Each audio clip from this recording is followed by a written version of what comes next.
SSC के English series में आप लोगों का फिर से स्वागत है।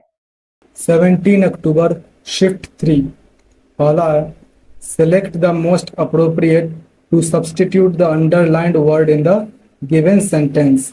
Rohit asked Neeta what was the most intriguing book she has read recently. देखो intriguing का मतलब होता है जिसमें तुम एकदम खो जाओ, यानी कि बहुत अच्छा लगे, दिलचस्प सा हो। इसका तुम्हें क्या करना है, सब्स्टिट्यूट करना है। ऑप्शन में क्या क्या है, सबड्यू। सबड्यू का मतलब होता है शांत या फिर दबा हुआ। इंसर्कल्ड का मतलब होता है चारों ओर से घिरा हुआ। टीडियस का मतलब होता है तुम्हारा एकदम उबाऊ। फिर है अरेंज्ड, अरेग्ड। तो अरेग्ड का मतलब तुम्हारा होता है जिसको अदालत में बुलाया गया हो, तो उसके लिए हम यूज करते हैं अरेंज्ड का। तो देखो इन चारों में से कोई भी इसका सिनोनिम तो नहीं है, लेकिन अगर हमें इसको सब्स्टिट्यूट करना है तो इसके लिए हम एंटोनिम भी यूज कर सकते हैं। जैसे इंट्रिगिंग मतलब होता है दिलचस्प, इसका एंटोनिम क्या हो जाएगा, टीडियस। टीडियस यानी कि उबाऊ, क्योंकि बाकी तीनों जो है इसके कॉन्टेक्स्ट में सही बैठ ही नहीं रहा। तो इस चीज को भी ध्यान रखना है कि हमें जो है सिनोनिम खोजने के लिए नहीं बोला है, बल्कि सब्स्टिट्यूट करने के लिए बोला है। तो अगर हम मान लो कि रोहित जो है नीता से ये पूछ रहा है कि उसने कौन सी सबसे दिलचस्प बुक पढ़ी है रिसेंटली, ये भी तो पूछ सकता है कि कौन सी सबसे उबाऊ बुक पढ़ी है जो उसे अच्छा ना लगा। तो इसलिए सब्स्टिट्यूट करना है, इस चीज का ध्यान रखना। तो टीडियस हो जाएगा, और एसएससी ने भी इसी को आंसर माना है। Select the incorrectly spelled word. Conscious की स्पेलिंग सही है, रिसीव की भी स्पेलिंग गलत सही है। और अकरेंस, देखो अकरेंस होता है OCCURRENC, यहाँ पर दे दिया है ए, इसलिए तुम्हारा ये जो है ये गलत लिखा हुआ है। इसके बाद बिलीव सही लिखा हुआ है। फिर है select the most appropriate option to fill in the blank. The ancient Greeks and pagans used to worship natural blank as gods and goddess. तो जो एंशियंट ग्रीक और पेगन्स थे वो किस चीज को जो है देव और देवी मानकर पूजा करते होंगे, तो नेचुरल एलिमेंट्स को। एलिमेंट्स मतलब होता है तत्व, तो प्राकृतिक तत्वों को जैसे कि सूर्य, चंद्रमा, जल, पृथ्वी, इन चीजों की जो है वो लोग पूजा करते होंगे। इसके अलावा क्या है, इम्पल्सिव। इम्पल्स मतलब होता है आवेग। इंस्टिक्ट्स, इंस्टिक्ट्स मतलब होता है जो तुम्हें अंदर से ऐसी आती है ना, भावनाएं टाइप की, या फिर उसे कह सकते हो सहज ज्ञान, सहज ज्ञान कह सकते हो। फिर है मिक्सचर्स, मिक्सचर्स मतलब होता है मिश्रण। Select the most appropriate idiom that can substitute the underlined segment in the given sentence. Most women are facing the same problem when it comes to job satisfaction because of the pay parity in institutions.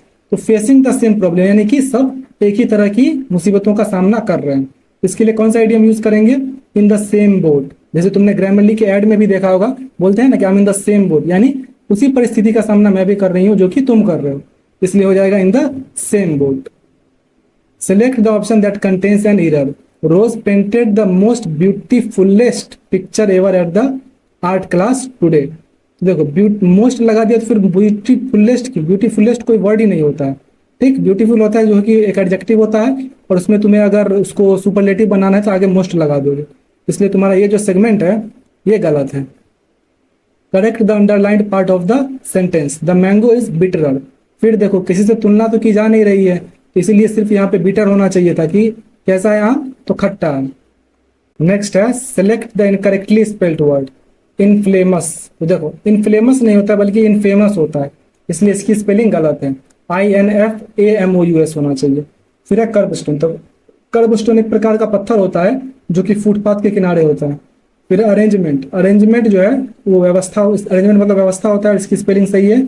फिर है सब्जुरेटर। सब्जुरेटर मतलब जो अपने अधीन करता हो, यानी अधीन करने वाला। नेक्स्ट है select the option that can be used as a one word substitute for the given group of words. One who does something for pleasure. तो जो अपनी खुशी के लिए कोई काम करे उसे क्या कहते हैं, तो हीडोनिस्ट। हीडोनिस्ट कौन होते हैं, जो अपनी खुशी के लिए कुछ काम करते हैं। फिर क्या है अथिस्ट। अथिस्ट मतलब जो भगवान में विश्वास ना करता हो, यानी नास्तिक। फिर एग्रेसर मतलब हमला करने वाला या फिर आक्रमणकारी।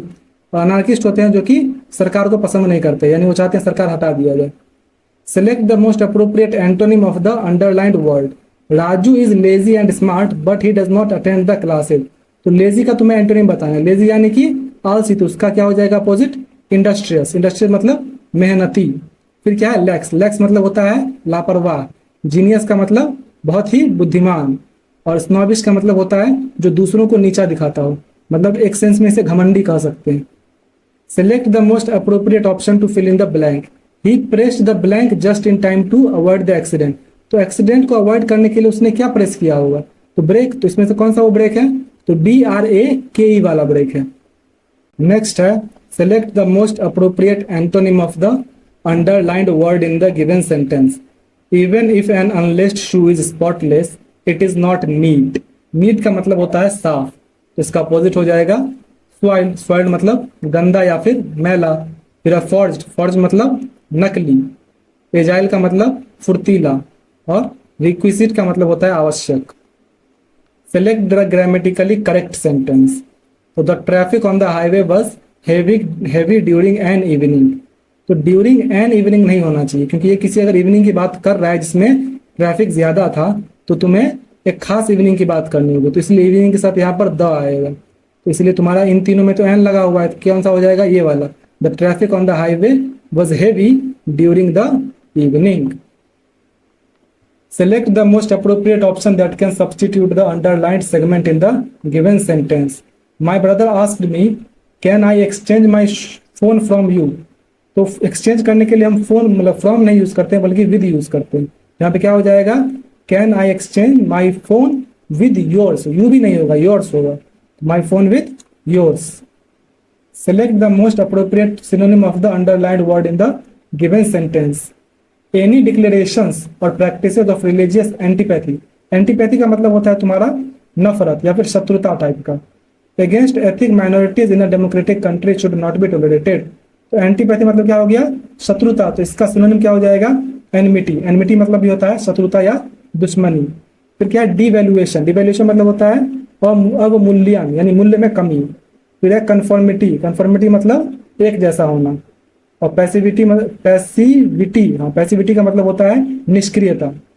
पैसिव जाहिर सी बात है, एक्टिव मतलब सक्रिय, तो पैसिव मतलब निष्क्रिय। Select the option that expresses the given sentence in future perfect tense form. इसको फ्यूचर परफेक्ट टेंस में बदलना है। I hope you wash all clothes before you come into the house. Future perfect में क्या होता है? Will have plus V3। तो will have plus V1, इसमें तो शैल आ गया, तो ये होगा नहीं क्योंकि यू के साथ शैल नहीं लगता। विल हैव प्लस V3, तो ये तुम्हारा एकदम करेक्ट है। I hope you will have washed all the clothes before you come into the house again. इसमें तो विल भी आ गया, तो ये भी नहीं होगा। Select the incorrectly spelled word. Battle, comfortable, depressed या चीयरफुल। तो देखो इसमें डिप्रेस्ड की स्पेलिंग गलत है। डिप्रेस्ड की स्पेलिंग होती है DEPRESSED। इसमें सिंगल एस है, इसी वजह से ये गलत है। Select the most appropriate option that can substitute the underlined segment in the given sentence. Everyone disliked the new CEO Kushal, but nobody is ready to put themselves in danger situation by telling him their feelings. तो put themselves in danger situation के लिए जो हम idiom use करते हैं वो होता है bell the cat. Bell the cat मतलब होता है खतरा मोल लेना। तो कोई भी जो है उस खतरनाक स्थिति में नहीं जाना चाह रहा है, इसके लिए यूज करेंगे हम bell the cat. Select the grammatically correct sentence. The intrepid explorer stumbled upon the uncharted cavern deep within the heart of the rainforest. इसमें देखो यहाँ पर किसी खास इंटरप्रेट एक्सप्लोरर की बात नहीं की जा रही है, तो इसलिए यहाँ पर द नहीं आना चाहिए, हम एन से शुरू करेंगे। तो an interpret explorer stumbled upon an uncharted, यहाँ पर भी अनचार्टेड के साथ एन यूज किया, एकदम करेक्ट है। Cavern deep with in the heart of the rain forest, एकदम सही है। तो ये बी ऑप्शन जो है तुम्हारा ग्रामेटिकली एकदम करेक्ट है। Read the sentence given below and identify if there is an error in it. She sings the song beautiful in the party. तो ब्यूटीफुल इन द पार्टी, देखो यहाँ पर पार्टी में वो गाना गाती है, किस तरह गाती है? ब्यूटीफुल्ली गाती है। ब्यूटीफुल का यहाँ हम एडवर्ब यूज करेंगे, तो क्या हो जाएगा? ब्यूटीफुल्ली। तो इसलिए तुम्हारा ये कौन सा सेगमेंट है? ये ए है, ये बी है, तो ये सी हो जाएगा। ये ध्यान देना कौन सा सेगमेंट है, क्योंकि कितनी बार क्या होगा कि शी सिंग्स के बाद ए लिखा रहेगा, यानी कि उसमें शी सिंग्स तुम्हारा ये होगा, क्या बोलते हैं, ए सेगमेंट होगा।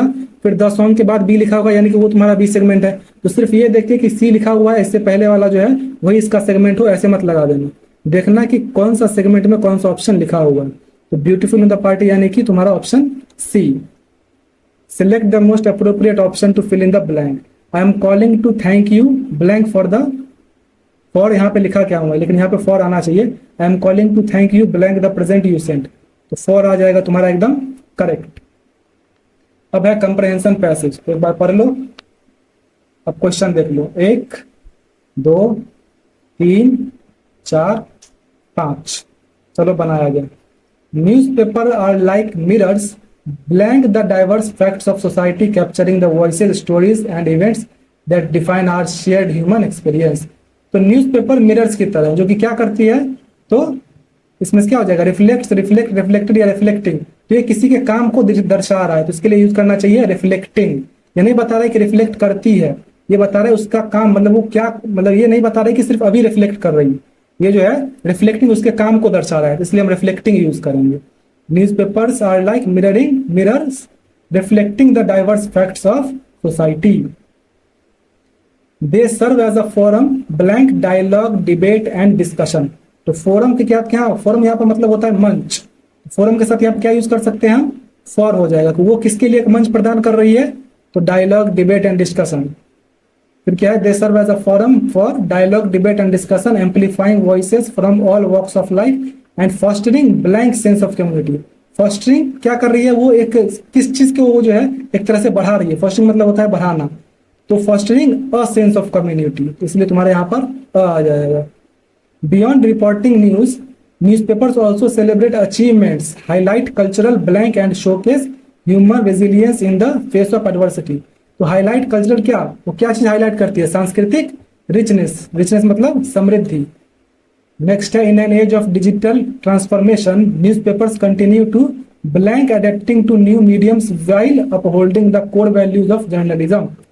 तो न्यूज़पेपर जो है वो क्या कर रही है, ट्रांसफॉर्मेशन का दौर तो चल रहा है, लेकिन इसके बावजूद न्यूज़पेपर क्या कर रही है, कंटिन्यू टू ब्लैंक। तो यहाँ पे तुम्हारा आ जाएगा इवॉल्व। इवॉल्व का मतलब होता है समय के साथ परिवर्तन करना, ठीक, समय के साथ विकसित होना एक तरह से। आपका जो भी स्कोर हुआ कमेंट कर दीजिए। मिलते हैं नेक्स्ट वीडियो में।